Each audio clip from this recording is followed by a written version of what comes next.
Epiloog. Wat een prachtig verhaal.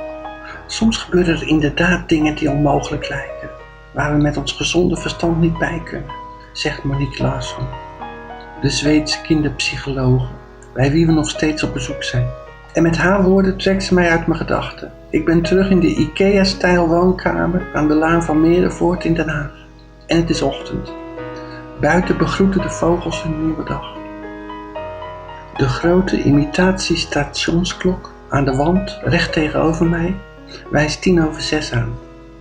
Maar je hebt dus geen dochter gekregen, vervolgt Monique zacht. Verrast over haar vraag kijk ik haar aan. Het is inmiddels 6 maanden geleden dat het mij is overkomen. Maar alsof ik hem gisteren nog uit zijn bedje lichtte en in mijn armen voelde, komt een geluksgevoel naar boven borrelen. Toen hij me met dezelfde prachtige, amandelvormige ogen als zijn vader had aangekeken. Nee, inderdaad, het was een jongetje.